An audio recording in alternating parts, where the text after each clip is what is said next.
Hola, buenas noches, que Dios les bendiga, bienvenidos a otra perla de la palabra. El día de hoy vamos a compartir acerca de las cosas que Dios aborrece. El mal es una cosa seria delante de Dios, no es una cosa ligera ni sin importancia.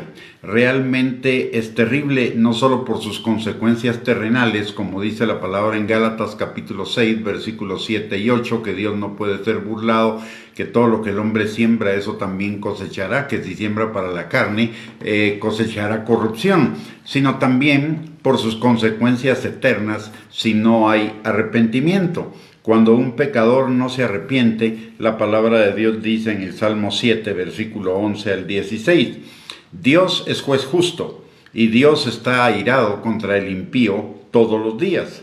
Si no se arrepiente, él afilará su espada. Armado tiene ya su arco y lo ha preparado.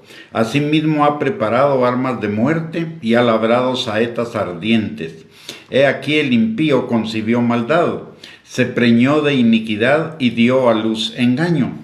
Pozo ha cavado y lo ha ahondado, y en el hoyo que hizo caerá. Su iniquidad volverá sobre su cabeza y su agravio caerá sobre su propia coronilla. Como vemos acá, si el pecador no se arrepiente, le espera la condenación eterna, además de la cosecha de sus actos de maldad acá en la tierra. Y la palabra nos dice en Proverbios capítulo 6, versículos 16 al 19, lo siguiente, dice: 6 cosas aborrece Jehová, y aún 7 abomina su alma: los ojos altivos, la lengua mentirosa, las manos derramadoras de sangre inocente, el corazón que maquina pensamientos inicuos, los pies presurosos para correr al mal, el testigo falso que habla mentiras y el que siembra discordia entre hermanos. Dios, esto nos habla aquí en este pasaje están englobados todos los pecados que puede cometer la humanidad, y Dios aborrece el pecado. Y lo aborrece porque representa la esencia del carácter del diablo. Y recordemos que Dios y el diablo son enemigos. El bien y el mal son absolutamente antagónicos. Cuando la palabra menciona aborrecer y abominar, significa una aversión muy fuerte, estar en una posición contraria, una enemistad, un menosprecio, un odiar.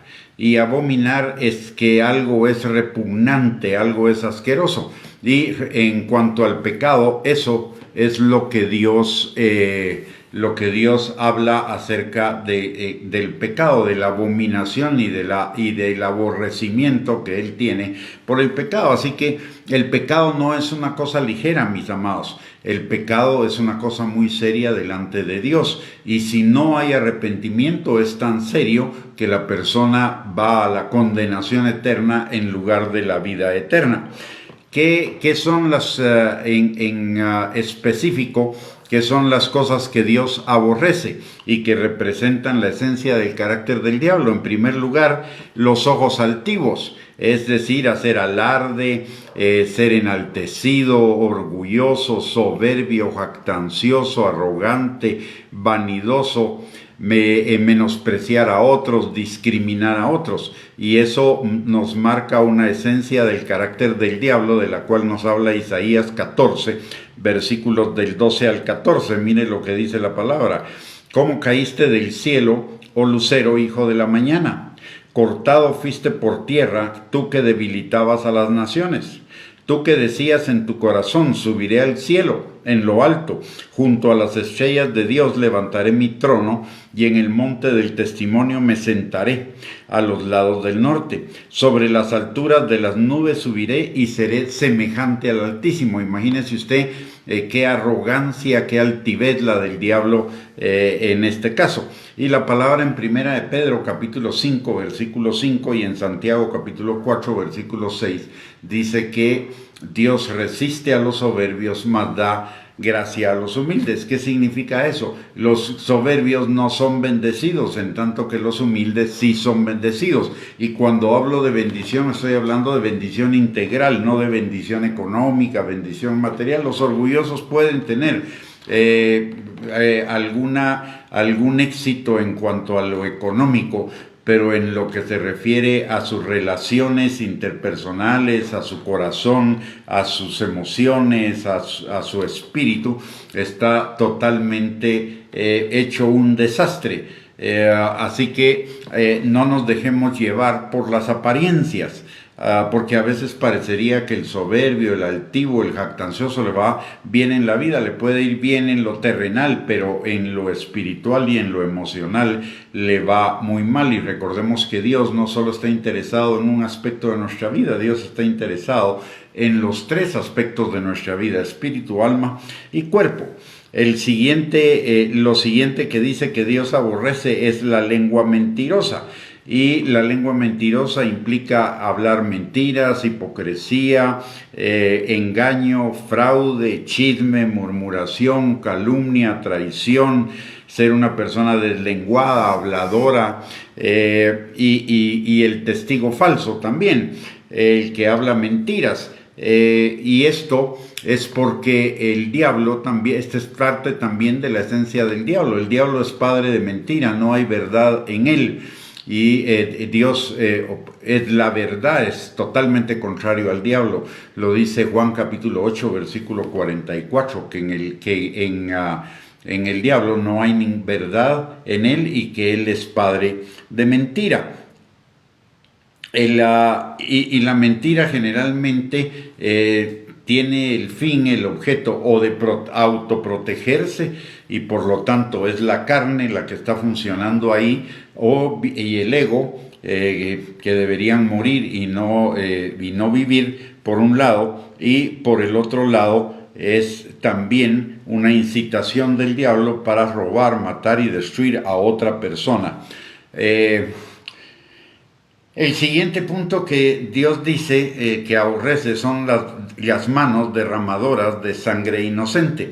Y esto se refiere a hacer tropezar, a hacer maldad, a hacerle daño a otros de cualquier manera. Y a personas inocentes o aún culpables, con culpa o sin culpa. El tema es hacer daño. Y el diablo, recordemos que solo viene a robar, matar y destruir, y eso es hacer daño. O sea, es otra característica de la esencia del diablo. Luego dice el corazón que maquina pensamientos inicuos, y esto significa hacer complot, diseñar, inventar obrar, planear cosas que sean contrarias a la palabra de Dios, cosas que hagan daño también a los demás, y es parte de la esencia del carácter del diablo.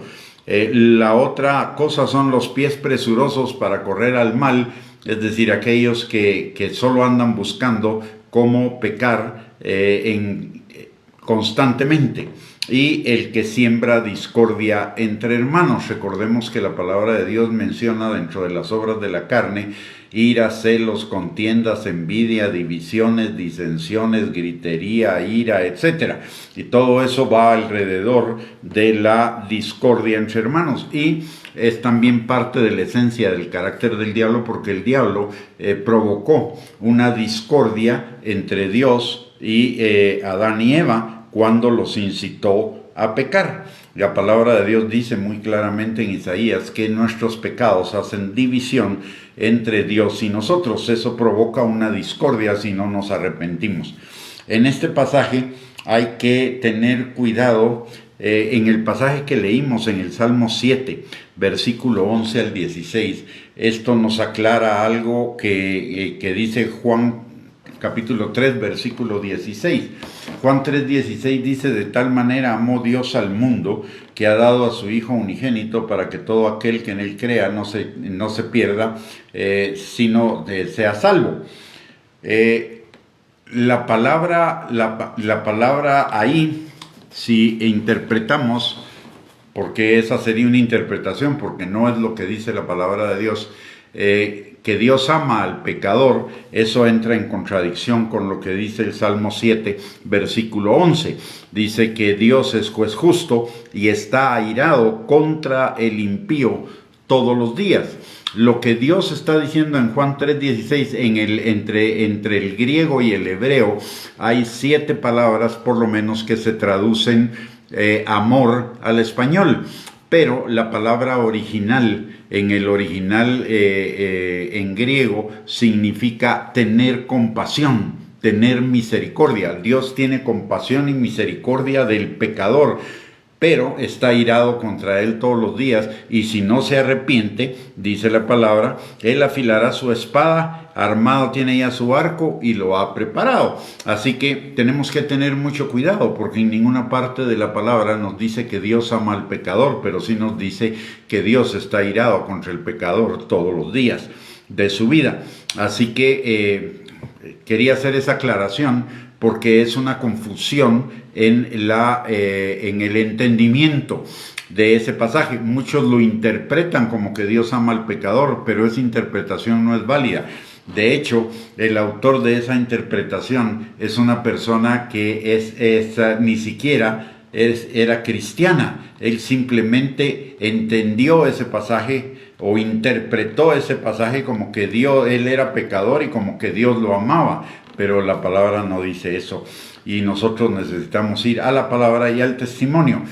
Por ello es importante que usted y yo reforcemos nuestro evangelismo con las personas que no conocen al Señor, porque si esas personas no conocen al Señor, el Señor está airado contra ellos todos los días, y eso trae como consecuencia falta de bendición, falta de plenitud, falta de victoria, falta de bienestar, etcétera, etcétera, aparte de la condenación eterna.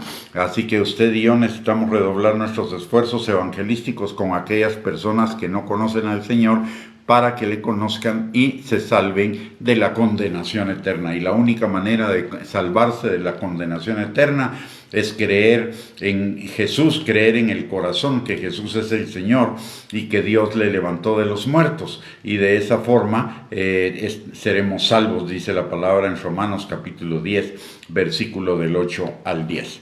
Muy bien. Con eso hemos llegado al final de esta perla de la palabra. Muchísimas gracias por conectarse. Que el Señor les bendiga. Que tengan una linda noche. Y nos vemos el día de mañana con otra perla de la palabra. Bendiciones y un abrazo para cada uno.